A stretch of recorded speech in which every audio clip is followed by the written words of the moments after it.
Welcome back to World of Tanks Xbox 360 edition. My name as always is Maxwell, and today this footage is going to be from the games I played the other night with you guys, with some of the subscribers, viewers and friends that I have on my friends list. I'll bring the mini-map up in a second, so we'll see if you can catch a glimpse if that's your name there. Before we get into the video, just want to say that, unfortunately, because of Microsoft thinking it's still bloody 2001 or something like that, you are limited to 100 friends on your Xbox friends list, and obviously I reached 100 friends in like 2 or 3 days, so that's no good whatsoever. So I've had a couple of ideas of how I'm going to manage this. First idea is going to be, I'll just keep an eye on my friends list, and if I see somebody's been inactive for an amount of time, or if they haven't played World of Tanks in a long time, then I'll go ahead and remove them. If that doesn't free up enough space for new and active subscribers to come in and get a spot on the friends list, then what I think I might have to start doing, worst case scenario, is once a week, say on a Friday. Oh, lovely shot there, taking that light out. What I might do, say once a week, possibly on a Friday, is just delete my entire friends list, and then it's first come first served for friend requests, and then that'll just allow the guys who are more active a chance to get in there and get a spot on the friends list. So if I just delete everybody once a week, and then the people who get their friend requests in first will be added, and then I think that might be a good way of doing it. So this first game here is going to be in the T18. I think both games are in the T18 actually, which is a tier 2 tank destroyer for the Americans. Great little machine.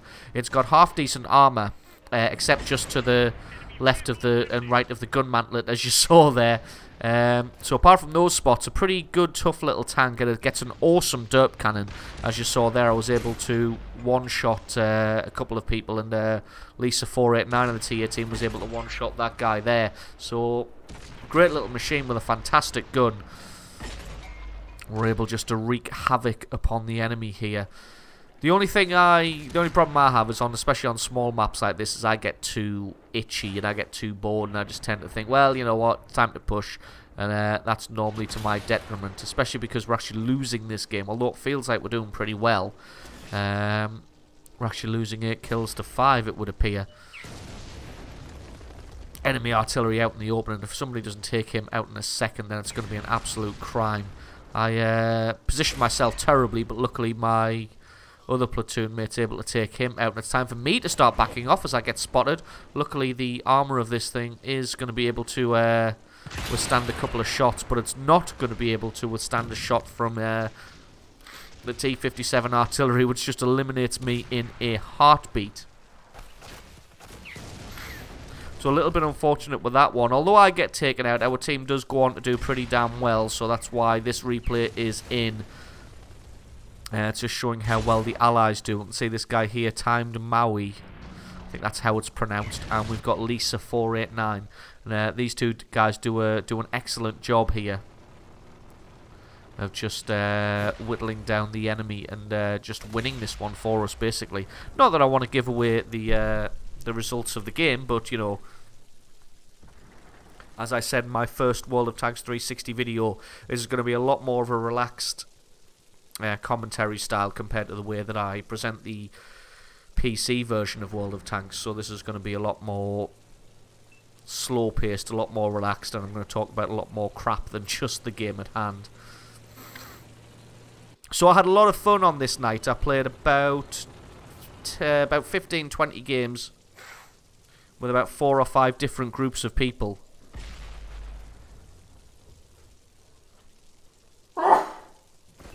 Excuse me. Not sure if the microphone picked up me sneezing in the background there. Almost certainly did. So yeah, I had great fun. Had about 15-20 games with about 4 or 5 different groups of people. The way I worked at this time is I just got people to send me a message, and based on the order that the messages came in, I sent out invites. But to be honest, I spent about 20% of the time I spent on World of Tanks arranging parties and setting up communications, and then waiting for people to respond to game requests. So I think the way I might just work it next time is, if you see me online, just send me a friend request. Oh, he's in trouble here. Let's see if he can get back in time.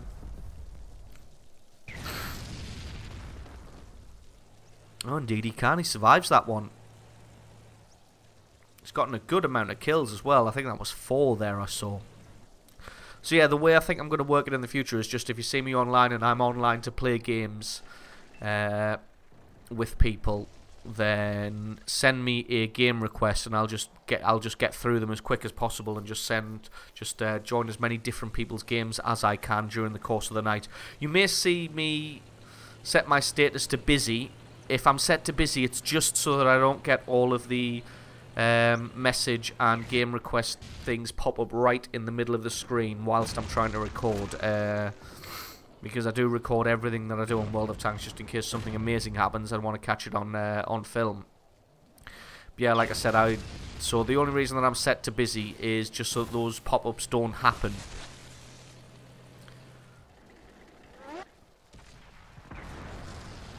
So we've done a good job of pulling this game back now. Our artillery's done a great job, and so has Timed Maui here. Picking himself up 4 kills. It's just the enemy artillery left.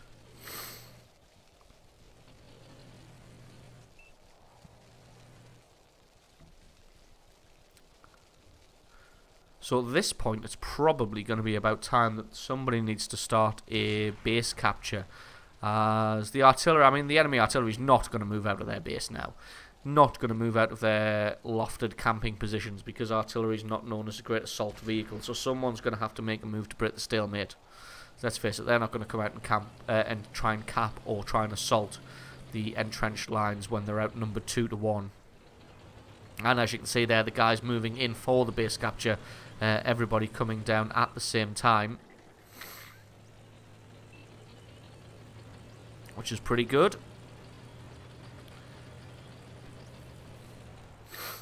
Another good thing you can probably do is go ahead and follow me on Twitter if you use Twitter, which is just @max_SRG.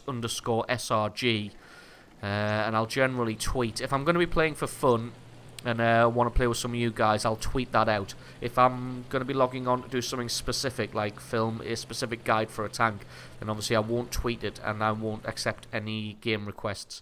But that was it for that game. That was the victory. Just skip that one on because they just sit in the cap circle for the requisite amount of time and then that's it. GG, it's over. So if we have a quick look at the score screen, I didn't do fantastic there, but our platoon as a whole did well. As you can see, Maui there picking up the highest XP on our team. So pretty good game from our platoon. Next we're going to move on to Malinovka. Again, this one's going to be in the T18 tank destroyer. I've got this lying around in the garage because sometimes when you guys invite me to games, some people have only just started, so they've only got tier 2s and tier 3s. So basically I just keep this thing lying around in case the highest tier that someone's got is a tier 2, and then I've got this thing to play in because I find it immensely fun. The only problem with it is a tank destroyer, so it does suffer from the problem that I go into a lot on my PC videos, which is it doesn't make for fantastically entertaining play. So what you tend to do in a tank destroyer is go to a bush, sit there and then shoot all the things, and it doesn't make for great entertaining play. It's not so bad for the 360 version because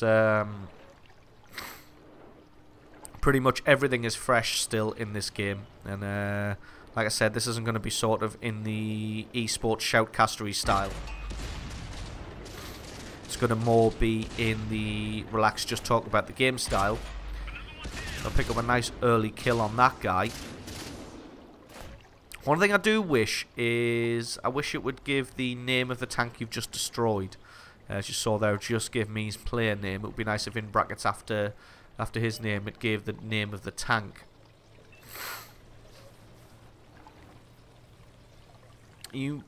One of the things, you may see me flick on the mini-map quite a lot. Ooh, turn back to the left, there's tank destroyers. And the reason for that is because I don't like the fact that we only get such a tiny closed in mini-map in the bottom right, so I like to have a look at the big picture at what's going on, which is why you see me flick open the full-size map fairly often. When there's a slight lull in the action. Not really aiming at a weak spot on the Valentine there, but that's just because the derp cannon's going to do damage regardless. Try and get a shot on this Marder too, and indeed I do, and that's going to be another kill there. So we're doing a good job of whittling them down here. We've got some good advanced scouts, and we're able just to work these guys down here. Now, I make a bit of a mistake here. I switch over to the left-hand side to try and get some shots on these light tanks and totally just ignore the fact that there's a tank destroyer on the right-hand side out in the open. Doesn't prove too bad because my platoon mate Jonathan G48 there picks up the kill. But probably could have picked that kill up a lot sooner. But I do notice by flicking the map on there that we are being flanked by a couple of light tanks. So a good bit of map awareness. You just got to be aware of what's going on, and when you get a lull in the action, just flick that big map up to take a look. Because on the mini-map, I possibly wouldn't have noticed that. Going to try and line this guy up, and as you see there, I think I probably got an ammo rack on him because I scored 200 damage, and I don't think this gun is capable of doing 200 damage. So probably an ammo rack there, and that M3 Stewart being a total clown there. I possibly could have got a kill on that Panzer IIIA. But it wasn't to be. I fired it off a little bit early, but I knew that's just because the M7 Priest was making a beeline towards the Panzer III, and I wanted to get a shot in before he blocked me as well. As it was, though, somebody else took him out anyway. So we've kind of got this one in the bag at the moment because we're winning 12 kills to 6. The enemy only has 3 tanks left, and as you can see, the guys who have been spotted now, tank destroyer and artillery over in their cap circle are just out of our render range, so we aren't going to be able to see them at all. So that's really the point where this spot becomes a little useless. See, I move up there just to see if I can see anything at all. I can see that light tank over there, so that's pretty much it. This spot's pretty much used up now. We're not within render range to see anything in the cap circle. There's a light tank pushing on this side, so I was just going to move up to offer some support to this M3, but it looks like he's dealt with the situation himself, and now it's just a chance to get in a little bit closer to the cap circle, pre-aim, because I don't think those guys will have moved too far. So I'm just going to try and get up to that rise there where the M3 Stewart is, and I'm going to try and pre-aim on the cap circle, try and take out one of these guys when they get spotted. So there's a tank destroyer and an artillery piece left.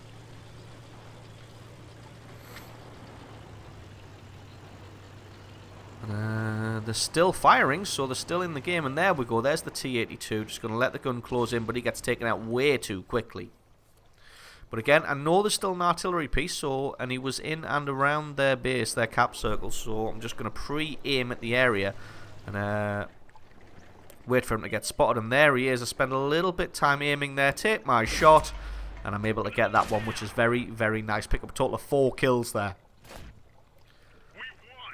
So that was a lot better game than the first one. Still a victory, like the first game was, but that was a lot better on my end. A lot better, yeah, played a lot better in that one. As you can see, almost 1000 XP, 1500 credits, and a couple of medals there. The Reaper medal for destroying 3 tanks in a row with a single shot. But as you can see, top of the table in damage, second in XP, because that guy in the M2 medium did a fantastic job of spotting and getting some assistance damage there. But that's going to be it for this video. Hope you enjoyed it. If you did, leave me a like or favourite and stick a comment in the comment section below letting me know exactly what you thought. If you're not already, then please consider hitting that subscribe button for more content like this in the future. I've been Maxwell, this has been World of Tanks Xbox 360 Edition, and I will catch you guys next time.